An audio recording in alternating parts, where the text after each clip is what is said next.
How to show up with Coca-Cola Energy. You're tired and you're thinking of canceling on your friends. Don't do it! Every time you cancel on a friend, a unicorn loses its horn and becomes a regular horse. Do you really want that on your conscience? Instead, grab an ice-cold can of Coca-Cola Energy with delicious Coke taste and reinvigorating energy. Keep the unicorns alive! Show up every day with Coca-Cola Energy. Energy you want, taste you love. This episode is being sponsored by Ballsy. Hey listeners, your love isn't boring, so why should a gift to the guy in your life be? And what better than a gift that's great for him and you? Show your love this V-Day with the heart-shaped Your Incredibles Nut Rub Cologne gift set, aimed at keeping his most prized possessions smelling fresh and moisturized. This box set includes 3 of their most popular scents, Forest and Fields and Ocean and Air, along with the brand new limited edition scent Drift and Dunes. And don't forget, no nasty sulfates and synthetic dyes. Your guy's meat kiwis are safe as the products are made with essential oils and plant extracts. The promotional price for this gift set is $45, and as a True Crime real-time listener, you'll get an additional 20% off with promotional code REAL20. That's REAL 20. So head on over to ballwash.com and grab a package today that'll have him singing like the great James Brown. Papa's got a brand new bag. This podcast is part of the Big Heads Media Podcast Network. Go to bigheadsmedia.com for more great podcasts. This episode contains explicit and adult content. Listener discretion is advised. All cases and stories covered by this podcast are true stories involving real people. The opinions of the host and any interviewees are simply that, opinions. The credibility of any witnesses and what they say is to be determined by the listener. Everyone is presumed innocent until proven otherwise in a court of law. New Year's came and went, and the Lake family celebrated with friend and neighbor Otto Blakeney in their 2-room cabin. It was winter, and a blanket of snow covered the ground. Nothing that outdoorsman and woodcutter Otto couldn't handle. Besides, Philip and Bertha Lake had 2 small children at home, 21-month-old Jack and 6-month-old Betty Ann, so it was easier for Otto to come to them. The day together ended, and Otto went home and the Lake family continued on with their daily grind. The sun rose on Monday, January 6th, 1936. Otto peered the bellowing smoke beyond the horizon, coming from the general direction of his friend and neighbor. This is episode 19 of True Crime Real Time, Extortion and Murder in the Backwoods, the Lake family story, and this is your host, Genevieve Germain.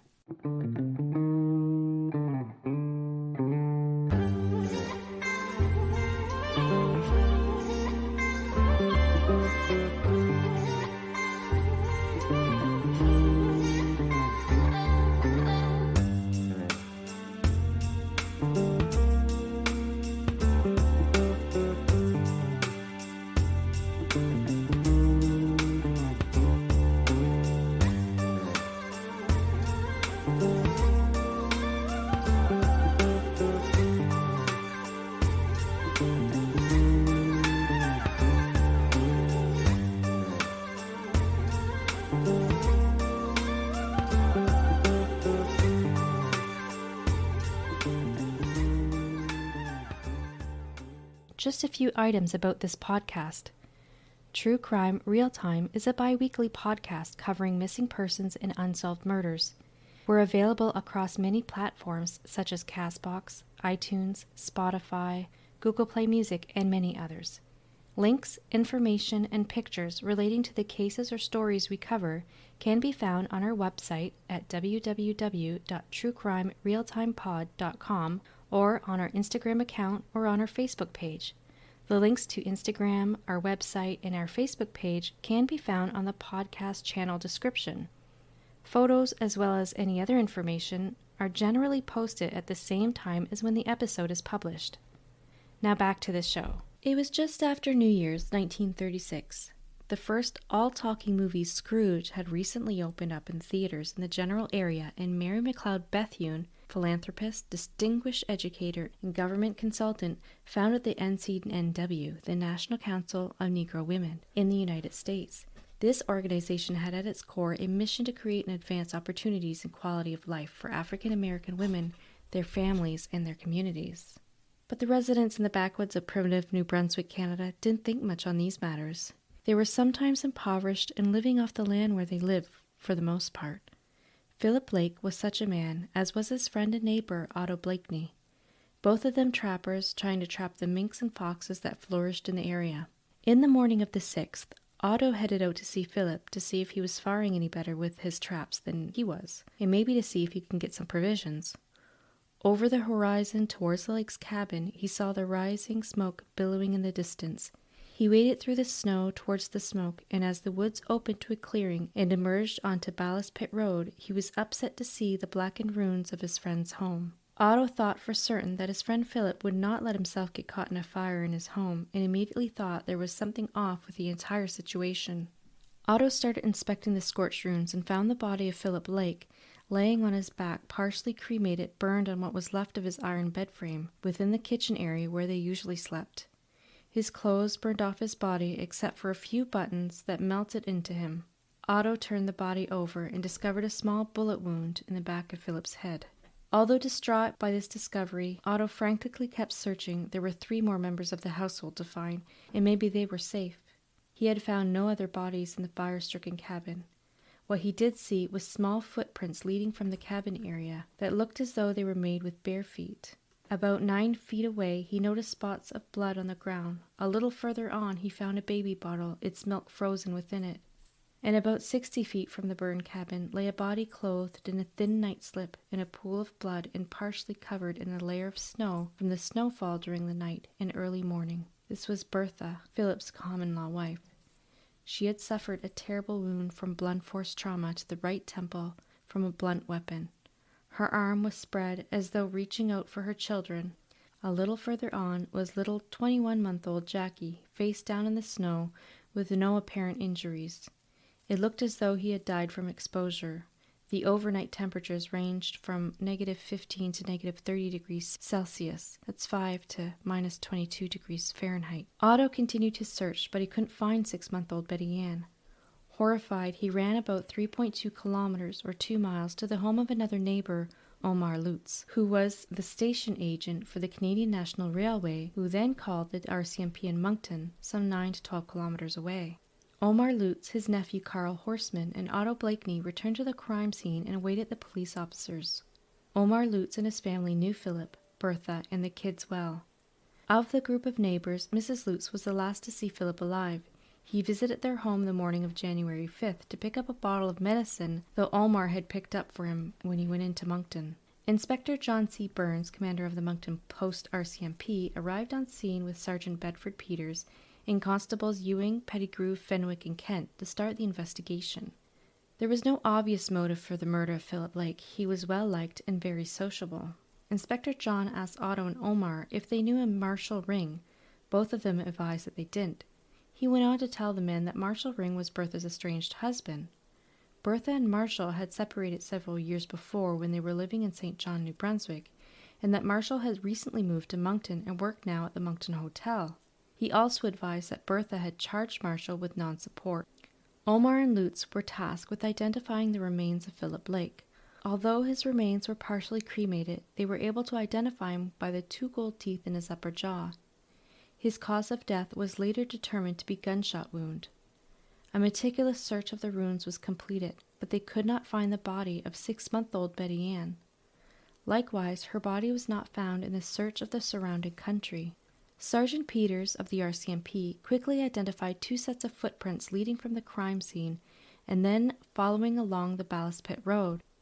From there, through the bushes towards the train tracks. The prints appeared to be those of 2 men. Seeing as they were a set of 2 and heading in a different direction than that of Otto, they quickly deduced that these were the prints of the murderers. 27 meters from the road, he found a worn, wool-lined leather mitten. They followed this trail, collecting clues along the way for 3 days in frigid temperatures. They followed foot tracks along the north shore of North River. Approximately 100 meters or yards from the cabin, the 2 sets of men's footprints were joined by a smaller pair, showing that a woman had waited there. Between 200 to 300 meters or yards on this path, just past North River Bridge, they came across several smaller oval-shaped prints in the snow just before the trail went onto the Canadian National Rail tracks. Sergeant Peters concluded that these were from the butt of a rifle.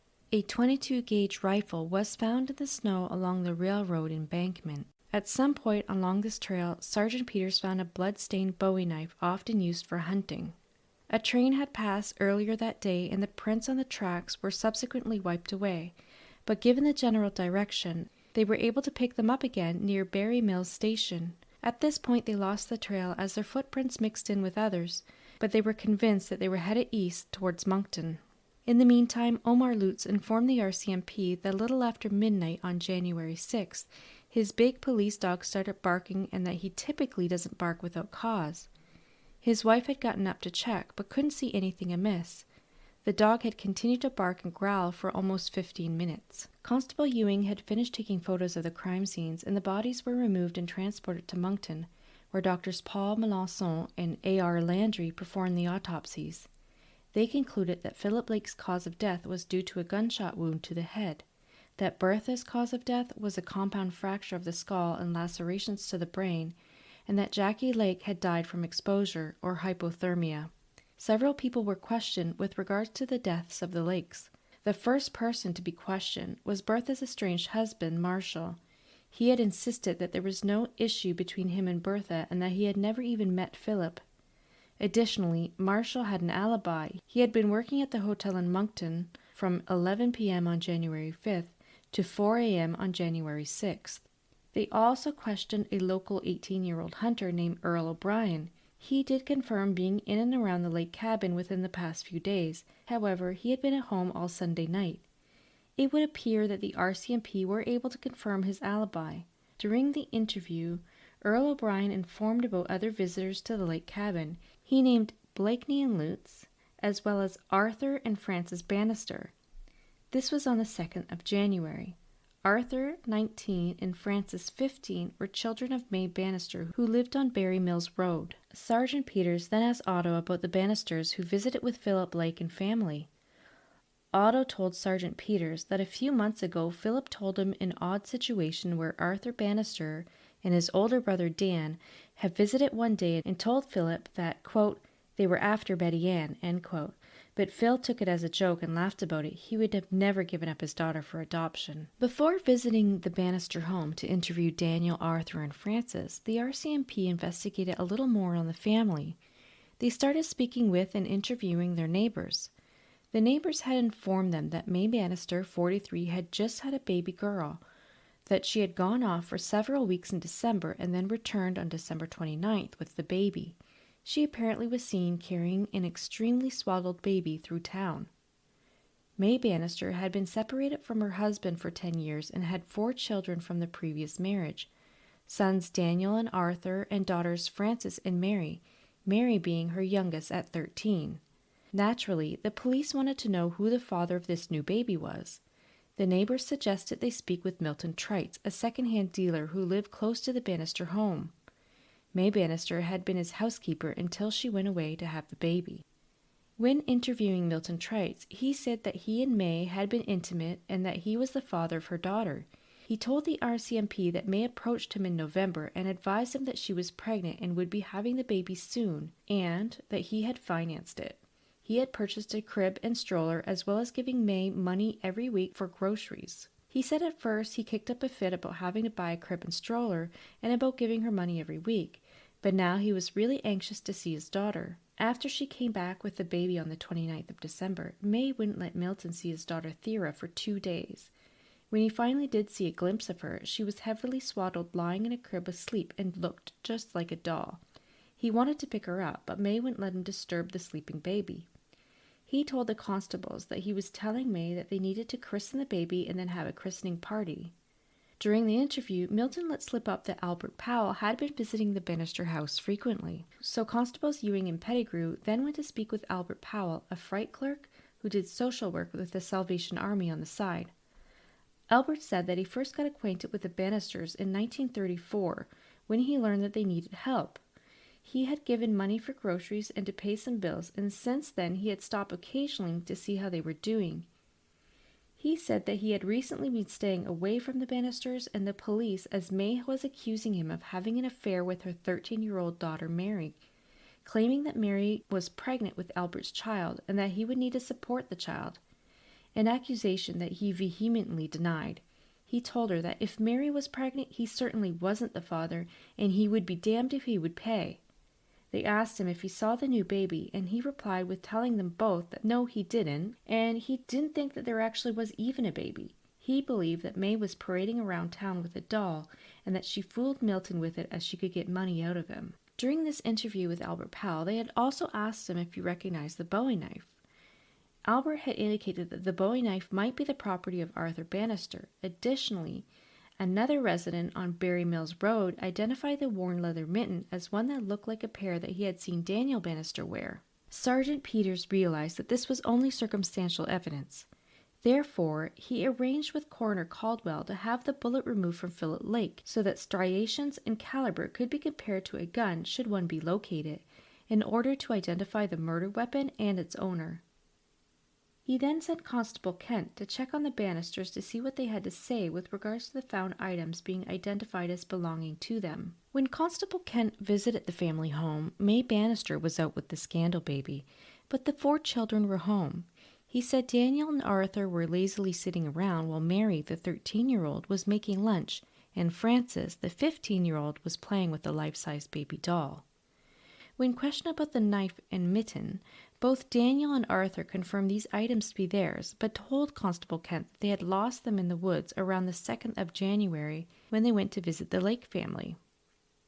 Meanwhile, Inspector Bird had found out that May Bannister had applied for the adoption of a baby at the New Brunswick Protestant Orphans' Home in St. John in February of 1935. Her daughter Frances completed the application on her behalf.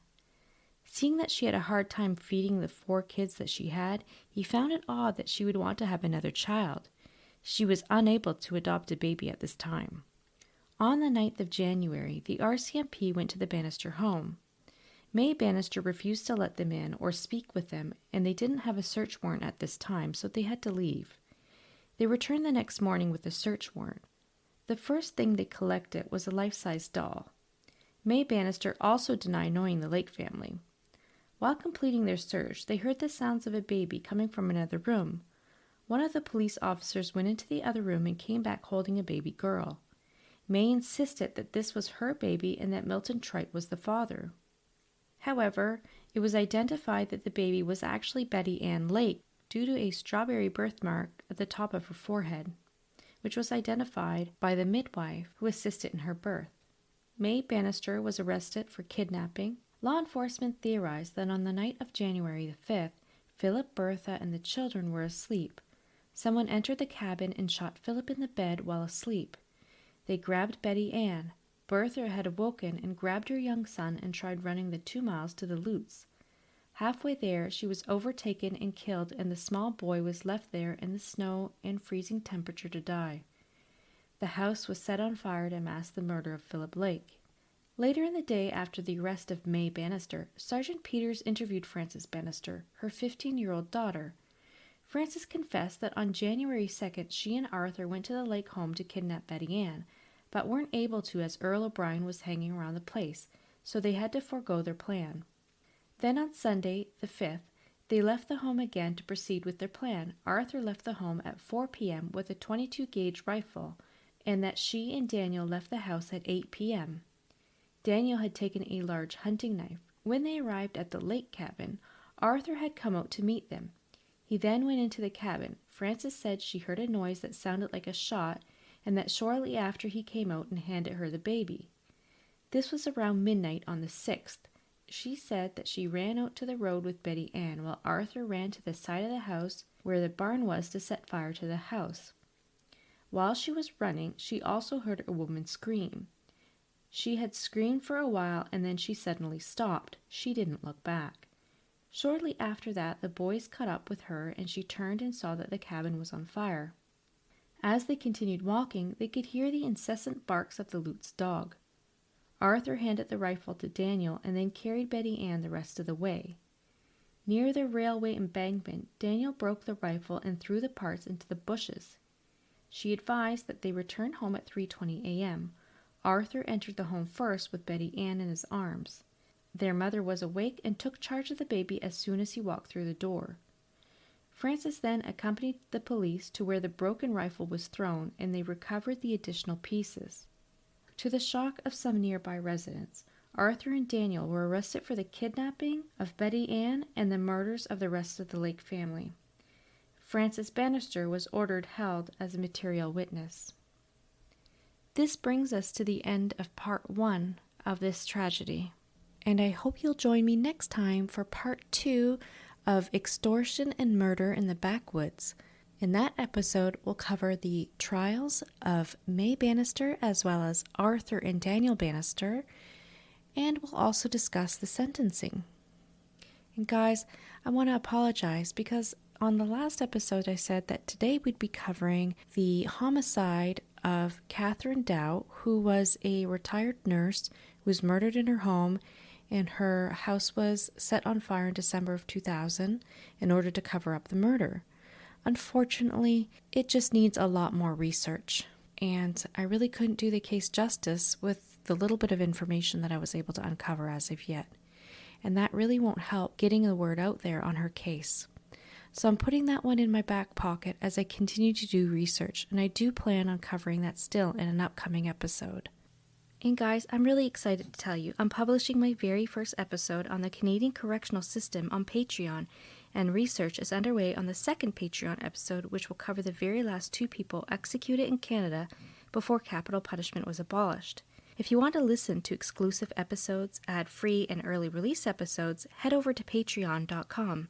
That's patreon.com. There are several different options ranging from armchair detective to co-producer. The link is in the description. I would also like to thank all of those of you who've taken the time to leave me a positive review. I really appreciate all of your support. Make sure you check us out at truecrimerealtimepod.com to read the true crime article on this episode, as well as see the accompanying photos. If you have questions, comments, or case suggestions, I'd love to hear from you. You can email me at truecrimerealtimepod@gmail.com or complete the case submission form on our website. I want to thank you for listening to this episode of True Crime Real Time. If you've enjoyed this episode, please give us a good rating and leave us a review.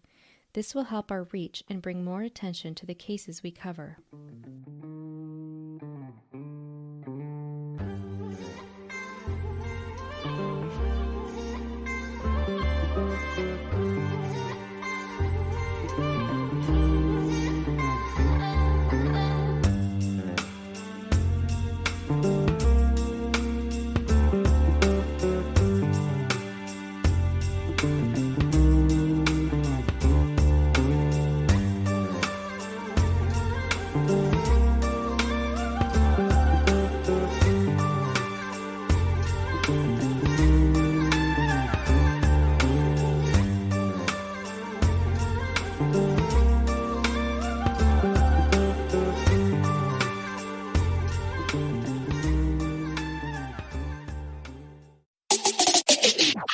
How to show up with Coca-Cola Energy.